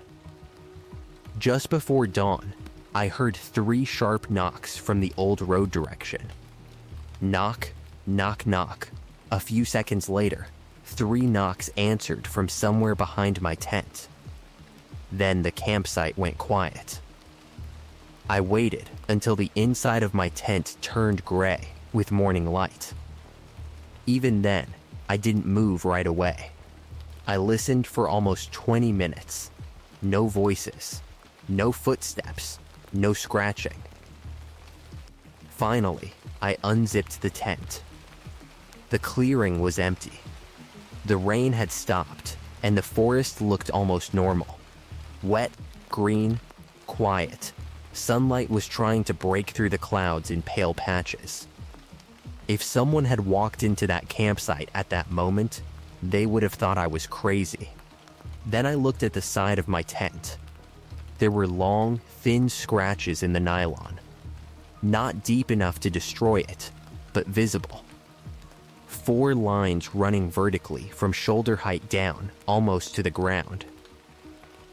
They looked like someone had dragged a nail, a knife tip, or maybe a sharpened stick down the fabric. On the ground beside the tent, there were no clear footprints, just smooth mud. That bothered me until I noticed the edge of a rectangular mark. Then another. Whoever had stood there had used something flat under their boots. Boards, maybe. Or pieces of bark. Something to keep from leaving prints. I packed in silence. I didn't make coffee. I didn't eat. I shoved everything into my pack as fast as I could, keeping my knife clipped at my belt and my headlamp around my neck, even though it was morning. Before leaving, I looked toward the old forest road. Between 2 trees, maybe 50 yards away, one of the gray figures stood watching. At first, I thought it was another tarp. Then it lifted one hand. Just slightly. I didn't wave back. I walked out. The trail back felt longer than it had any right to feel. Every gray stump looked like a person. Every hanging piece of moss made my heart jump. The rain had stopped, but water still dripped from the canopy, and fog still moved low between the trunks. When I reached the old forest road section, I finally saw what they had been hiding. Not clearly, just enough. Off to the right of the road, behind a wall of branches and gray tarps, there was a concealed area. I could see the corner of a large green tent, a stack of plastic storage bins, and what looked like fuel cans covered under a tarp. There were at least 2 more gray ponchos hanging from branches nearby, shaped like human figures. Decoys from the main path. In rain and fog, they looked like ghosts. In daylight, up close, they looked like a warning system. I didn't stop. I didn't take pictures. I just kept moving. Then a voice from behind the tarp said, "Good choice." I kept walking. I didn't run until I was out of sight. About a mile from the trailhead, I heard an engine start. Far off, but unmistakable. A truck. I moved faster. When I reached the parking lot, the white pickup was gone. My car was still there. At first, I thought it was untouched. Then I saw mud smeared across the rear window.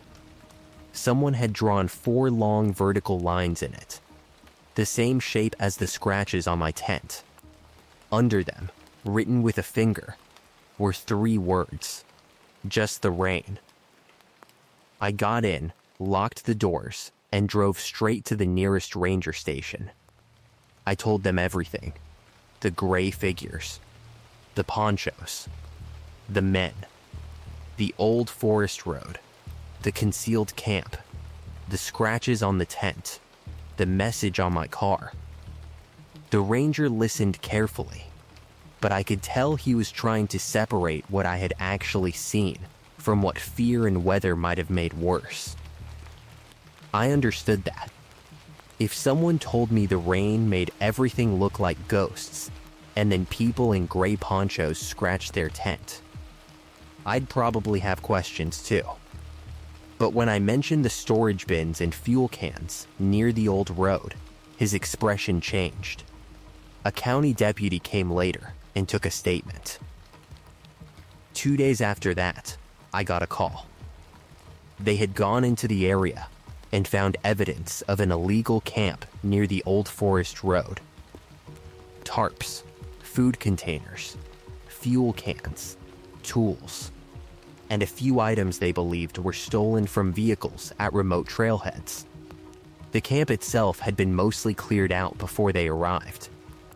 They also found gray plastic sheeting tied to branches in several places, arranged so that from the trail, especially in fog or rain, they looked like people standing in the woods. The deputy said whoever placed them had probably used them to scare hikers away from that road, or to watch how hikers reacted. They didn't catch anyone. At least, not that I ever heard. I still hike, but I don't go back to that section of Mount Hood National Forest. And when the weather gets bad, I don't trust my eyes the way I used to. Because rain does make everything look like a ghost. A stump. A tarp. A person standing too still in the fog. But that's what makes it dangerous. You start dismissing things. You tell yourself it's just mist. Just trees. Just shadows.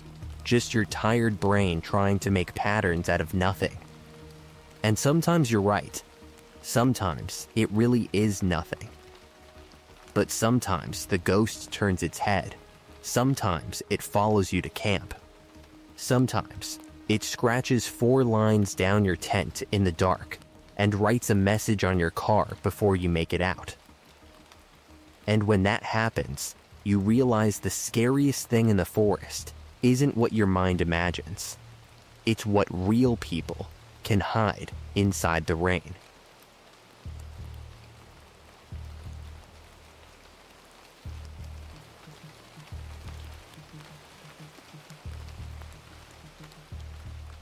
My name's Josh, and I'm from Manchester, New Hampshire. I've hiked in the White Mountains for most of my adult life, and if you've ever spent real time in the Whites, you already know they don't care how experienced you think you are. The weather up there changes fast. Too fast. You can start a hike under blue sky, sweating through your base layer, and 2 hours later you're in freezing rain. Visibility gone, hands numb, trying to figure out if the trail is still under your boots, or if you wandered into a drainage without realizing it. That's not me being dramatic. That's just the Whites. I knew all that going in. I had good gear. I had layers. I had a map, compass, headlamp, rain shell, extra socks, food, water filter, a small tarp, and a battery bank. I had hiked solo plenty of times before. I wasn't careless, at least not in the way people usually mean. But 3 years ago, in the Pemigewasset Wilderness, I learned something that still makes me feel sick when I think about it. Being prepared helps when the mountain turns on you. It does not help when a person does. This happened in mid-October. It was one of those weekends where the foliage was almost past peak, but still beautiful. The lower valleys were full of orange and yellow leaves, and the higher ridges had that bare, cold look that tells you winter is getting close. I had 2 days free, and decided to do a solo overnight in a quieter section of the Pemi. My plan was to hike in about 10 miles, stay near a lean-to shelter, then hike out the next morning. It wasn't the easiest route, but it was well within what I'd done before. The forecast said rain was possible late in the day. Possible. That word does a lot of damage in the White Mountains. I got to the trailhead just after sunrise. There were 5 or 6 cars already parked there. Nothing unusual. A couple Subarus, a pickup, one older Honda with Vermont plates, and a dark green Jeep parked at the far end of the lot. I remember the Jeep because it was backed in with the front pointed toward the exit, and the windows were so tinted I couldn't see inside. I didn't think much of it. People park weird at trailheads all the time. I signed the trail register with my first name, wrote solo overnight, and put my destination like you're supposed to. Looking back, I hate that I wrote that much. At the time, it felt responsible. I started hiking around 7:15. The morning was cold, but clear. The trail was damp from rain earlier in the week, but easy enough.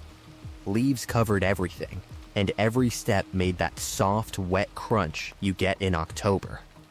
For the first couple of hours, I felt great. Around 4 miles in, I got the first weird feeling. I had stopped beside a small stream crossing to drink water and adjust my pack. The forest was quiet, but not silent. Water moving over rocks, wind in bare branches, a bird somewhere above me. Then I heard a step. Not a branch falling, not an animal, a step. It was behind me, maybe far back on the trail. I turned around. Nothing, just the trail curving through yellow leaves and dark spruce. I waited for maybe 30 seconds. No movement, no voices, no other hikers.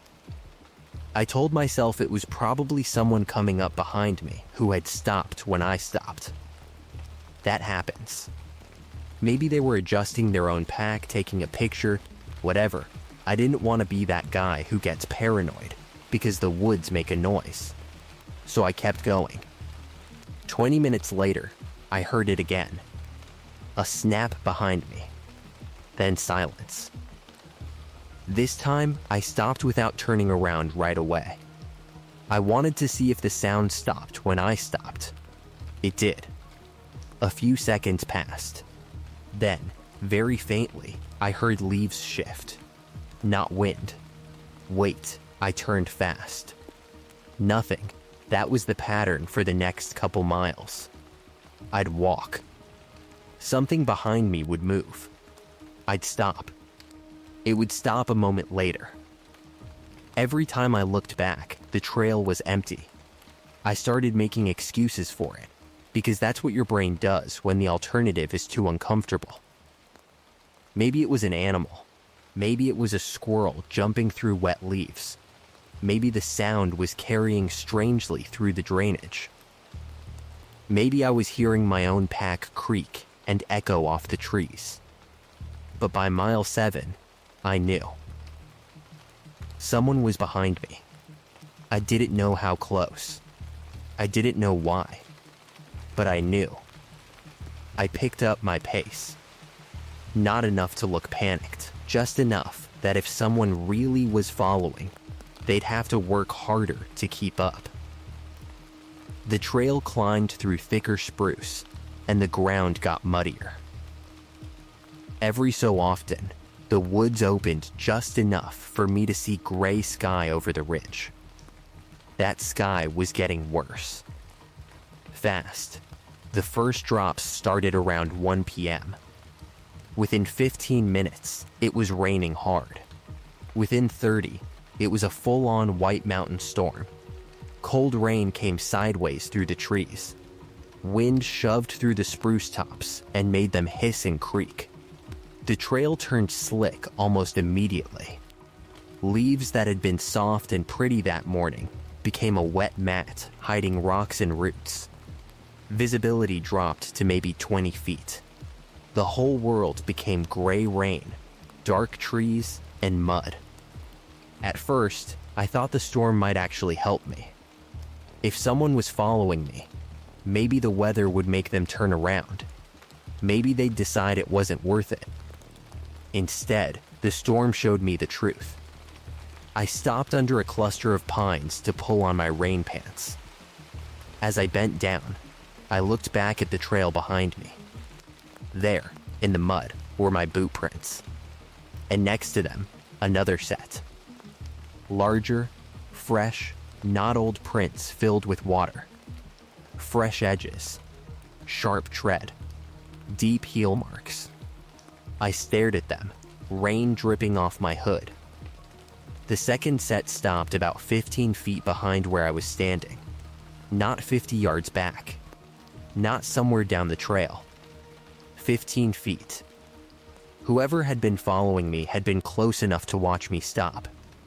I turned slowly, scanning the trees behind me. Nothing. The rain was too thick. The prints were pointed directly toward me. I don't think I've ever felt fear like that before. It wasn't movie fear. It was physical. Like my stomach dropped so hard, it pulled the rest of my body with it. I left the rain pants half on, grabbed my pack, and started moving. Fast. I gave up on looking casual. A few minutes later, I heard the step again. Closer now. A boot hitting rock. Solid, deliberate.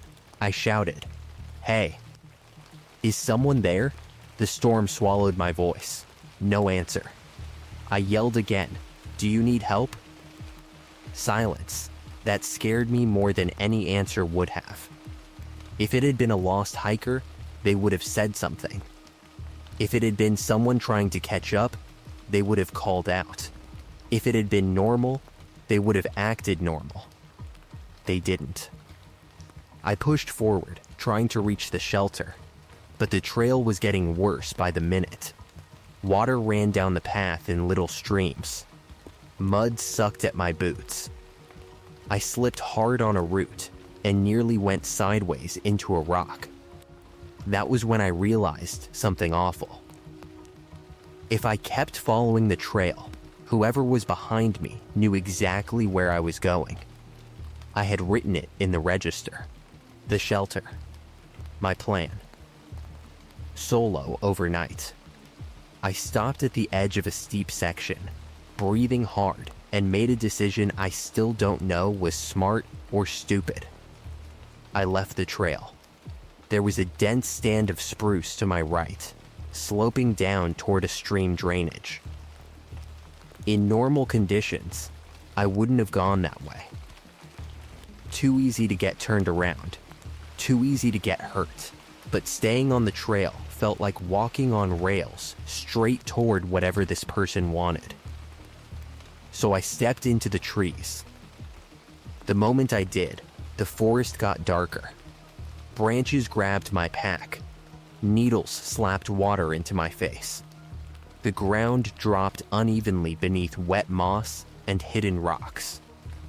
I moved as quietly as I could, angling downhill, trying not to leave an obvious path. That lasted maybe 2 minutes. Then I heard the person leave the trail behind me. Branches snapped, not by accident. They were following. I started moving faster, then faster. Then I was running. Not clean running, not like on a trail, more like controlled falling. I slid down wet leaves, grabbed trees to keep from tumbling, scrambled over deadfall, and tried not to let panic make me stupid. Behind me, the person ran too. I could hear them now, no question. Heavy boots. Branches breaking. Breathing, they weren't trying to hide anymore. They were gaining. I remember thinking, this is not happening. This is the kind of thing you read online and tell yourself you'd handle better. You don't. You just run. The slope dumped me into a shallow drainage with a creek at the bottom. The water was higher than it should have been, brown and fast from the rain. I crossed without thinking, slipped on a rock, and went down to one knee in freezing water. The cold shocked me so badly, I almost yelled. I scrambled up the opposite bank and looked back. For 1 second, through the rain and trees, I saw him. A man. Dark jacket. Dark pants. Hood up, tall, broad. He was standing on the far bank, looking down at where I had crossed. I couldn't see his face, but I saw his boots. Big brown boots with a strange triangular chunk missing from the outside edge of the left heel. I only noticed because he stepped onto a flat rock, and the heel mark stamped mud onto it in that exact shape. Then, he looked up. At me. I ran again. The forest on that side of the drainage was full of blowdowns. Big spruce trees knocked over by storms, their roots torn out of the ground and standing upright like walls of dirt and tangled wood. That probably saved me. I ducked behind one massive uprooted root ball, then another, trying to break line of sight. I knew I couldn't outrun him forever. My pack was heavy, my knee hurt, and I was already breathing like my lungs were on fire. Then I saw the opening.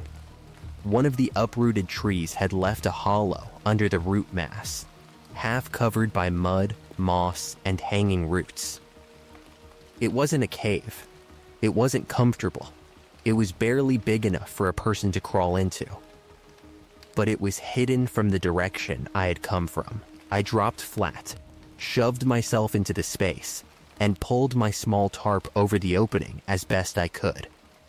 Mud smeared across my face. Roots pressed into my back. Water dripped steadily onto my neck. I forced myself to stop moving. A minute later, the man reached the blowdown area. I heard him slow down. Then I heard him walking. Step. Step. He knew I had stopped. He didn't crash through the woods anymore. He moved carefully, checking places, listening. My whole body was shaking. I had my knife in one hand and my phone in the other. No service. The emergency call screen said searching. I tried not to breathe too loudly. The steps came closer, then stopped, right on the other side of the root ball. I could see his boots through a gap in the roots.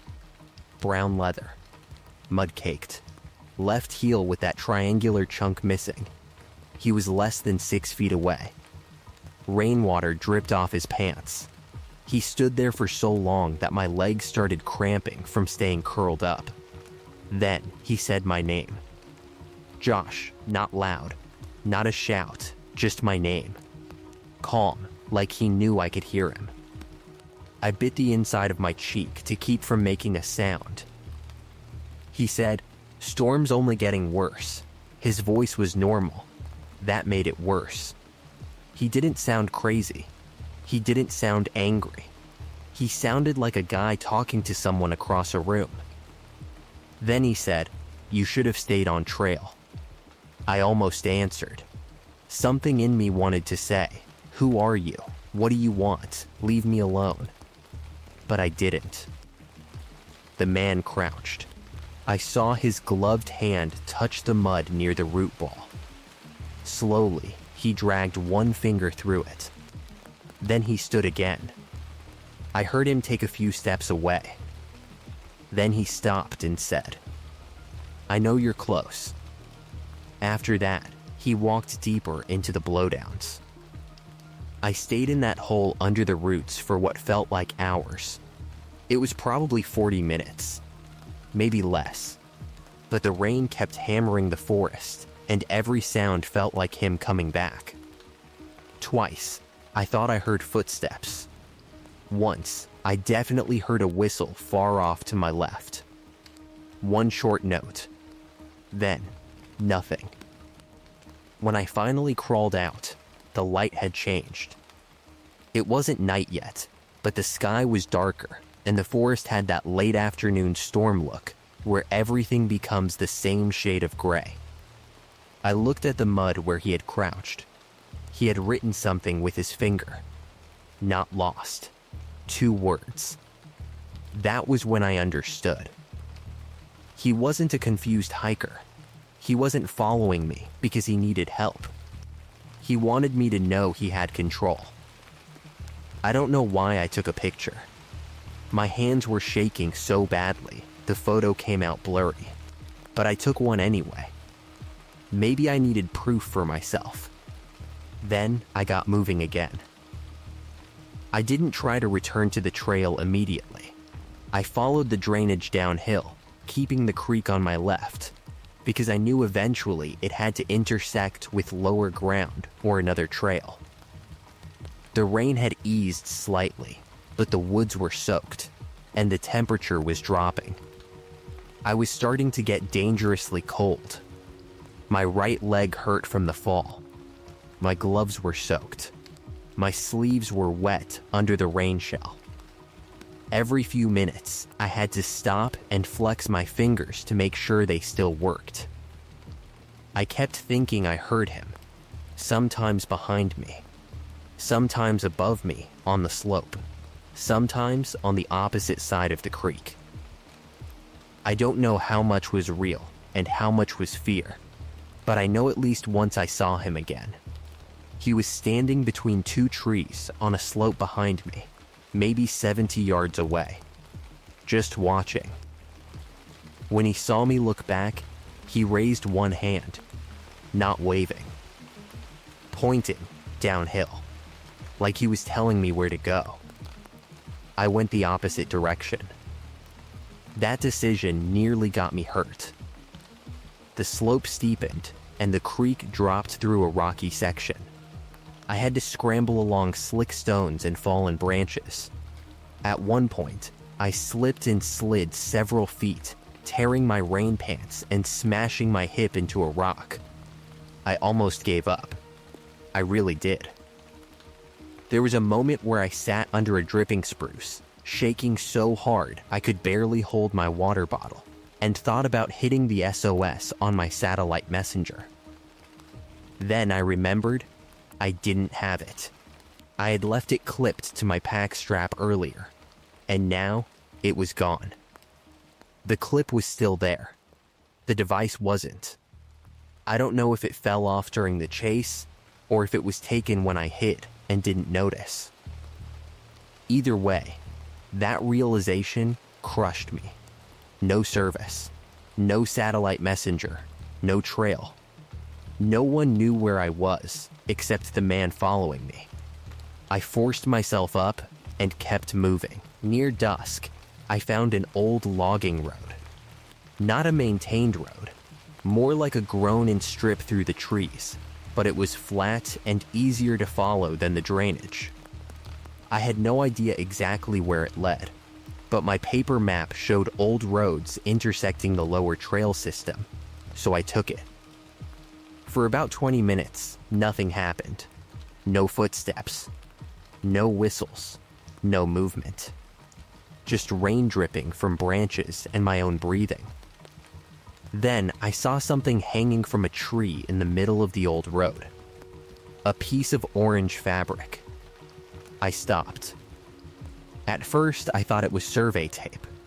Then I got closer. It was the strap from my satellite messenger. The device itself was gone. The orange strap was tied around a branch at eye level. Below it, scratched into the wet bark with something sharp, were 3 words. "Keep going, Josh." I backed away from it like it was alive. That was the worst moment of the entire day, because it meant he had either found the device after it fell or taken it from me, then somehow gotten ahead of me again. He knew where I was. He knew where I was going. He was shaping the route. I didn't follow the road after that. I cut off again, even though it was almost dark. I moved through the trees with my headlamp off until I couldn't see well enough to do it safely. Then, I turned it on at the lowest setting and covered part of the beam with my hand. I found another blowdown area and crawled under a fallen spruce where the branches made a little pocket near the ground. It wasn't as good as the root ball, but it hid me from the road. That was where I spent the night. I didn't sleep. I didn't even try. I wrapped myself in the tarp, put on my last dry layer, and stayed curled under that tree while the storm moved over the mountains. I heard footsteps twice during the night. One time they came close enough that I saw a beam of light sweep through the trees maybe 20 feet away. A headlamp. Slow, searching. The light passed over the spruce branches above me, but didn't come low enough to catch my face. Then, I heard the man whisper, "You're making this hard." He waited there for a minute. Then, he walked away. I stayed frozen until sunrise. When the first gray light came through the trees, I crawled out stiff, soaked, and shaking. My whole body hurt. My throat felt raw. I was so tired that everything looked slightly unreal. But I was alive. The storm had passed, leaving fog in the trees and water dripping everywhere. I found the old road again and followed it east, checking constantly behind me. After maybe an hour, it intersected with a maintained trail. I recognized the signpost and nearly collapsed from relief. From there, I hiked out as fast as I could. About a mile from the trailhead, I found my satellite messenger. It was sitting on a flat rock beside the trail. Clean. Too clean. The screen was cracked, and the SOS cover had been opened. But the button had not been pressed. Under it was a muddy boot print. Left heel. Triangular chunk missing. I didn't pick it up at first. I stared at it for a long time. Then I wrapped it in a plastic bag and shoved it into my pack. When I finally reached the trailhead, it was close to midday. The parking lot was almost empty. My car was still there. The green Jeep was gone. I drove straight to the police station in Lincoln, still wearing wet clothes, still covered in mud. I told them everything. The following: the storm, the second boot prints, the man, the root ball, the message in the mud, the missing satellite messenger, the orange strap, the cracked device with the boot print. I expected them to think I had gotten lost and panicked. They didn't dismiss me. A conservation officer met with me later that day, and 2 officers went back out to the area with me pointing to the route as best I could from maps. They found the first place I left the trail. They found the root ball. The words in the mud were gone, washed away. But they found partial boot impressions under the trees, where the rain hadn't completely hit. One had a triangular notch in the left heel. They also found something else near the old road. A small blind made from branches and dark tarp, set back from the trail where a person could watch hikers pass without being seen. Inside were cigarette butts, food wrappers, a cheap poncho, and several pages torn from trail registers. Not just mine. Different dates. Different names. Different destinations. The officer wouldn't tell me much after that. He just said they were looking into it. They never found the man. At least, not that I know. They did ask about the green Jeep. I gave them the best description I could, but I hadn't written down the plate. The trailhead camera had been out for weeks apparently, so there was no clear footage. I still think about that. I think about him sitting at the trailhead, watching people sign in. I think about him reading who was alone, where they were headed, and how long they planned to be out. I think about him choosing me, waiting until I was far enough in, waiting until the storm made everything louder, colder, and harder to see. Because before the storm, I only felt followed. After the storm, I could see the proof in the mud. I haven't gone back to that section of the Whites. I still hike, but not solo overnight. Not there. Not anymore. And I don't write my full plan in trail registers unless I absolutely have to. I leave it with someone I trust instead. People talk about the mountains like the danger is always weather. Cold, rain, exposure, a wrong turn above tree line. And yeah, all of that can kill you. But that trip taught me something worse. Sometimes the storm isn't the thing hunting you. Sometimes the storm is just what finally lets you see the tracks. And that brings part 2 of our hiking horror series to an end. Tonight, we followed 5 more disturbing encounters from places where the rain, the darkness, and the silence made every step feel unsafe. Some trails should never be taken alone, and some warnings only make sense after it's already too late. If these stories kept you listening, make sure to leave a like and subscribe to Nightmare Reads. Part 3 is coming soon, and the next set of stories will take us even deeper into the wilderness. Until then, stay safe, trust your instincts, and never ignore what the woods are trying to tell you. Good night.